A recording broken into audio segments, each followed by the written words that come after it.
Whoop. Okay, you can go ahead and pull it up. All right, you're good to go.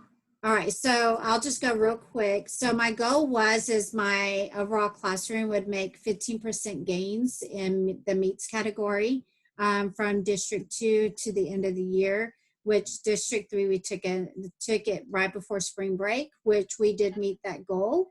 And actually we dropped our did not meets and moved up our masters, which we were at 0% masters. We moved those up to almost 20%. Wow. So that was our big ahas that we didn't meet.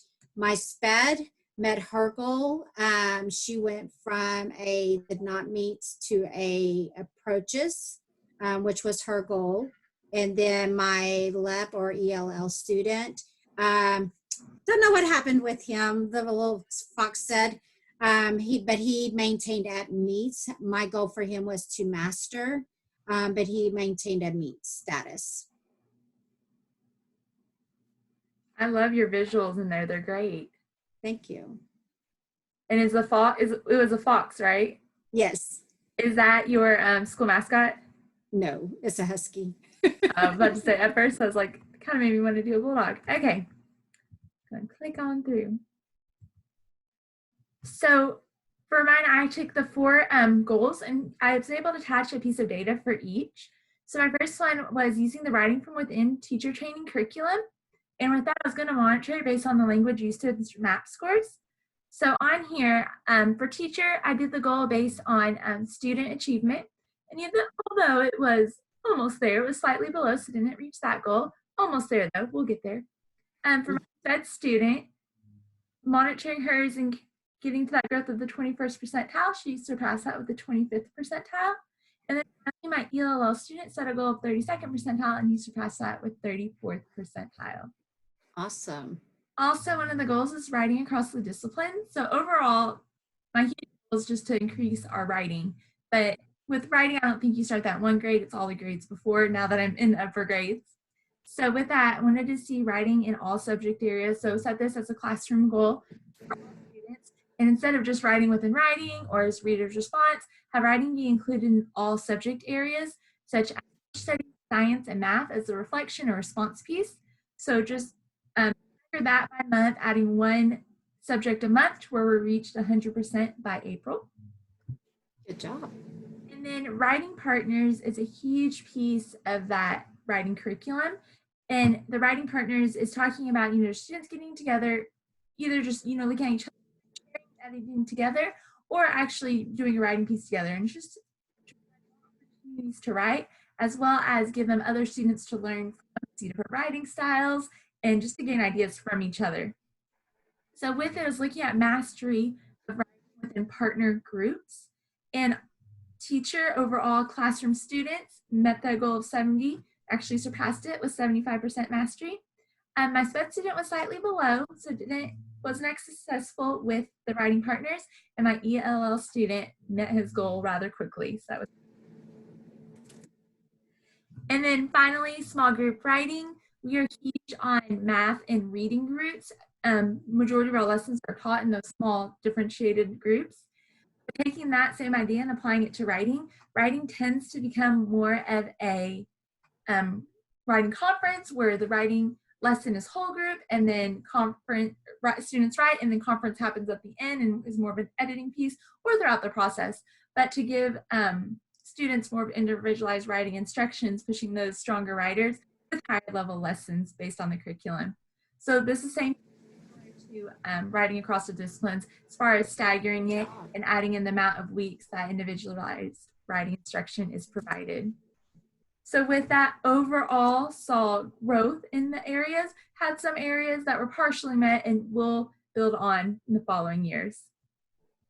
And my big aha moment was that we have many strong foundations on our campus as far as writing, such as teacher training and support systems. However, they aren't totally equitable. A lot of the times it ends up being on whichever teachers volunteer to go to the training.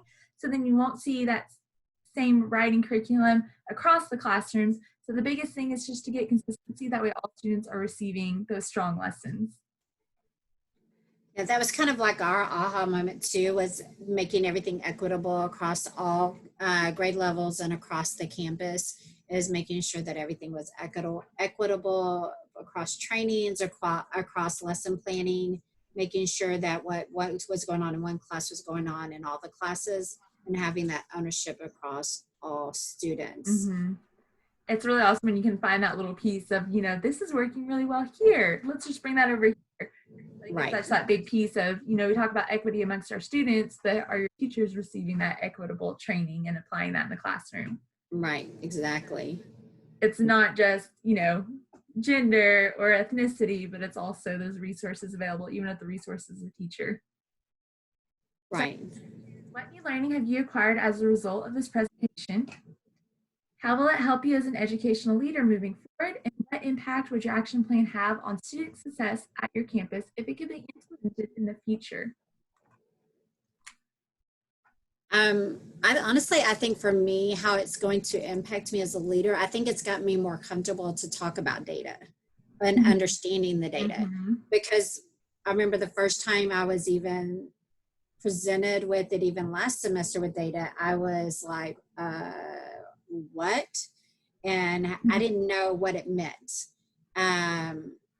Or even over the summer. So to me, I think it makes it more understandable, and I can speak to it better now. And it allows me also to take it back into my classroom and or even to my teachers and have them understand it better when they're not understanding it as a instructor as well. I think similar along the lines is just that, the importance and the value of the data. My greatest new learning from this course is importance of all data. And I know there's certain pieces of data in the past that, I'm like, that doesn't really matter. But going through this and doing, seriously doing the data digs, I found that these less significant data pieces impacted the bigger picture items. So, just finding those connections amongst, something minor here as far as, how much training the teachers have, how it impacts Right. like, the testing.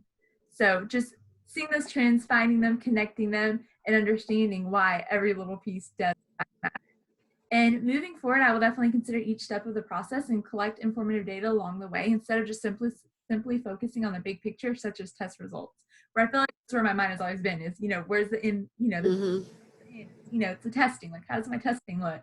Whereas all those little pieces have huge impact on it. And thinking about like if my action plan, which identifies and supports the smaller actions to build consistency, time is given amongst those. I think if it were implemented in the future, I think it would give all the students a fair playing ground and that consistency to thrive. Well, and I think just as, because I was always used to hearing the data on the testing side of it, oh, third grade did this, fourth grade did this, but it even plays a huge role even in the early childhood department, because I'm looking at data in a so much broader aspect of not just, oh my God, do they know their letters, sounds? Are they able to blend? But I'm actually able to instill that into how do I get them to do this? Now I can implement action plans and those SMART goals to better have them understand their own data. And I even implemented them to have their own data strategies and their own goals but right before we left. And that's one I plan on carrying over to next year, so they understand their own data. That's so big. And, it's one of those data just sounds like, that overwhelming word. But then once you break it down, put it in a setting where, the kids can understand it, it makes such a difference. Oh, yes. What have you learned through COVID-19 quarantine and school closures? How have you responded to the situation as an individual and as an educational leader? What lessons have you learned that will guide your leadership in the future?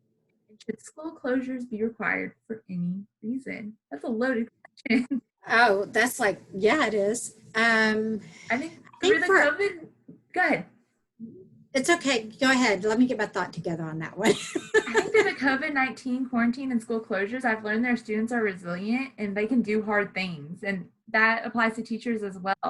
And I think for myself, I gained confidence in incorporating technology in the classroom. I've always had technology stations in my classroom and have used Google Classroom.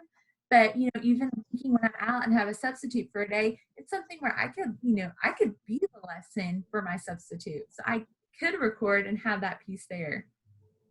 Right. And I think it kind of even falls over to us. So I took a Google training over the summer thinking, oh yeah, this would be great to know. But then I put it on the back burner because as kindergartners, it takes a long time to get them logged in and train them and teach them how to log themselves in and learn their codes and all of that other stuff. So that's a learning piece for them. But one thing I have learned over this, one, I'm not as technology intelligent as what I thought I was, because I'm learning so much new stuff every day that I'm learning to implement that. And I'm excited because I'm taking it to my team and saying, look, I've learned drops, I've learned how to do these, I've learned how to do these games. Why don't we implement these next year and have online homework instead of doing packets of homework? Yeah. And then we also talked about doing online PLCs instead of always having to meet in person. Different things that we can utilize that will definitely make us more efficient as a campus, but more efficient as a team, and more efficient as teachers and students. But yeah, you're definitely right. Our students are very resilient. My kids have loved the online learning format and the platform that we've given them. I think a huge piece about speaking on, you don't feel like you're technologically savvy as you once thought. It's always changing. So I feel like this kind of gave, those who were comfortable where they're at, like myself within technology, kind of that kick to let's do more. And, there's always going to be more to learn. Yes. Visual and an educational leader, I definitely have to model grace and support for others. And I feel like that's something I've always, done well, as far as my teaching style and, relationships with families. But through the whole COVID-19 and school closures, I'm like, it has been more apparent than ever. So from being flexible to my families, being able to take a phone call or text at any time of the day just to support them, to, a social hour each day with my students just for them to get to chit chat, have some fun, and be silly. It's just reinforced that it's all about relationships. And my most favorite quote that came from the first school I taught at, Aretha Tibbles, is if you love them, you can teach them. And I feel like that rings true now more than ever. And, as far as supporting students in the online learning and supporting teachers who are new to online learning and using Google Classroom. Right. And I think as a leadership, me as a leader going forward, I think it'll definitely, this COVID-19 is also, I've gotten to take from my own leadership team, having grace, not just with yourself, but having grace with your staff and having really truly understanding one another and realizing that your staff becomes your family, your extended family, and knowing that you have to have grace with them and to teach them how to have grace with their students and their parents, and understanding of that, because they have a lot on their plate right now with all their Zoom meetings. All the things. So going to the final question, what lesson have you learned that will guide your leadership in the future? Should school closures be required for any reason? I think the biggest thing just for leadership is that we can do anything. Like, this was unheard of, and our administrators went for it, supported us through it, and we got it done. And although the need for school closures is beyond my control, I'm not sure how I can answer that one.